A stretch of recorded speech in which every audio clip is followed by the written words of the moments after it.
वाटण घाटण न करता तयार केलेला चमचमीत असा कोळंबी मसाला। कोळंबी तर सगळ्यांनाच आवडते, कारण कोळंबीला काटा हा प्रकार नसतो। त्यामुळे काय होतं, लहान मुलांची तर ती फेवरेट असते आणि मोठ्यांनाही खूप आवडते। तर असाच कोळंबीचा मसाला आज मी बनवणार आहे। त्याला जराही वाटण घाटण न करता अगदी 10 ते 15 मिनिटांमध्ये हा मसाला तयार होतो, म्हणजे कोळंबी मसाला। तर इथे मी कोळंबी स्वच्छ केली, त्यातला धागा जो असतो तो काढलाय, टरकलं तसंच ठेवलंय। कोळंबीवरचं टरकलं तसंच का ठेवलंय मी हे देखील तुम्हाला सांगते आता, कारण रश्श्यामध्ये टाकल्याच्या नंतर कोळंबी तर एकतर आकसते, तर टरकल्यामुळे काय होतं ती आकसली जात नाही। आणि या टरकल्यासकट जर तुम्ही कोळंबीचा रस्सा म्हणा किंवा मसाला म्हणा कुठलाही पदार्थ केला ना, तरी पण चविष्ट लागतो। ट्राय करून बघा, आणि नसेल तुम्हाला जर टरकला सकट करायचं तर तुम्ही टरकलं काढून देखील करू शकता। आता इथे मग कोळंबी मॅरिनेट करून घेतली, हळद मीठ मसाला वगैरे टाकून, थोडीशी धना पावडर पण त्याच्यामध्ये ॲड केली आणि एक 10 ते 15 मिनिटांसाठी त्याला मॅरिनेट करून ठेवले। 2 मीडियम साईजचे कांदे घेतलेत, त्याला मस्त बारीक चिरले, त्याचबरोबर 2 टोमॅटो देखील चिरून घेतलेत। कढई गॅसवरती ठेवली, त्याच्यानंतर त्याच्यामध्ये टाकले तेल। तेल गरम झाल्याच्या नंतर चिरून घेतलेला कांदा, आता कांदा आपल्याला मस्त गोल्डन ब्राऊन होऊ द्यायचा आहे। तर इथे 2 मिनिटांमध्येच कांदा छान असा गोल्डन ब्राऊन झालाय। त्याच्यामध्ये टाकले 1 टेबलस्पून अद्रक लसणाची पेस्ट।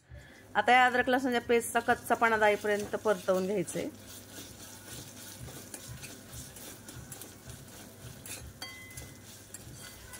आणि आता याच्यामध्ये जाणार आहे बारीक चिरलेली कोथिंबीर। तर या पद्धतीने आपण कोथिंबीर चिरलेली टाकली ना अगोदर, तर खूप मस्त या मसाल्याला टेस्ट येते। 1 मिनिटापर्यंत कोथिंबीर छान अशी परतवून घेतली आणि आता याच्यामध्ये काही ड्राय मसाले टाकायचे आहेत आपल्याला। तर इथं 1 टेबलस्पून धन्याची पावडर टाकली मी, 1 टेबलस्पून काश्मीरी मिरची पावडर, तसंच 1 टेबलस्पून घरचा मसाला। तिखट तर काही आपल्या आवडीनुसार आपण करू शकतो, कमी किंवा जास्त। या मसाल्याला पण थोडंसं परतवून घ्यायचं। मसाला परतवून झाला की लगेचच आपल्याला याच्यामध्ये चिरून घेतलेला टोमॅटो टाकायचा आहे। टोमॅटोला पण थोडंसं सॉफ्ट होईपर्यंत तेलावरती परतवून घ्यायचं। मसाला व्यवस्थित शिजावा किंवा एक जीव व्हावा यासाठी ना आपल्याला याच्यामध्ये थोडंसं पाणी टाकायचं आहे। पाणी टाकून झाल्यानंतर पुन्हा एकदा व्यवस्थित असं मिक्स करायचं आणि एक 4 ते 5 मिनिटं याच्यावरती झाकण ठेवायचं। म्हणजे काय होईल माहिती का, मसाला एकदम सॉफ्ट शिजला जाईल, त्यातला टोमॅटो कांदा जे काही आपण याच्यामध्ये मसाले टाकले ते छान असे शिजले जातील। झाकण ठेवून द्यायचं आणि 5 मिनिटं याला शिजवून घ्यायचं। तर इथे बघा 5 मिनिटांमध्येच खूप मस्त मसाला तयार झालाय। तरी पण बघा किती सुंदर आली। अशी तरी जर आली ना मसाल्याला की समजायचं आपला मसाला परफेक्ट असा तयार झालाय। आता या मसाल्याला पुन्हा एकदा मिक्स करून घेते आणि चमच्याने थोडंसं मॅश करून घेते, म्हणजे जो शिजलेला टोमॅटो आणि कांदा आहे ना तो छान असा एकजीव होईल। मसाला मस्त एकजीव झालाय, त्याच्यामध्ये काय करायचं, आपण मॅरिनेट करून घेतलेली ना कोळंबी टाकून द्यायची, मिक्स करायचं आणि आता याच्यामध्ये टाकायचं गरम पाणी।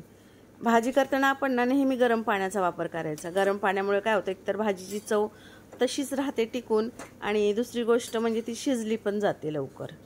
तर आता इथे कोळंबी आणि मसाला मी छान असा एकजीव केलाय, याच्यामध्ये टाकते गरम पाणी।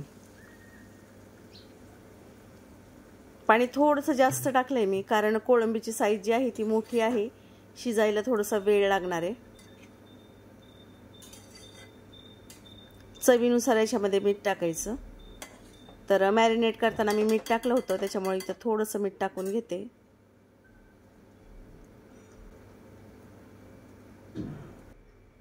आणि झाकण ठेवून एक 10 ते 12 मिनिटं या कोळंबीला शिजवून घेते। तर 10 मिनिटांनंतर बघा खूप सुंदर कोळंबीचा मसाला झालाय, तेही कुठल्याही प्रकारचं वाटण घाटण न करता फक्त 10 मिनिटात कोळंबी मसाला तयार। आता याच्यावरती काय करायचं, मस्त चिरलेली कोथिंबीर टाकून द्यायची। कोळंबी पण खूप छान शिजली बरं का।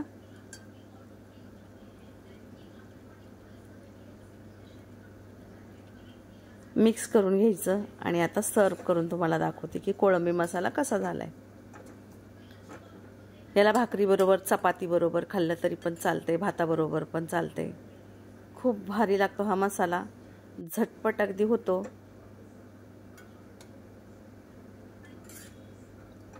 तर बघा किती सुंदर आणि छान मस्त, चवीला पण तितकाच टेस्टी झालाय।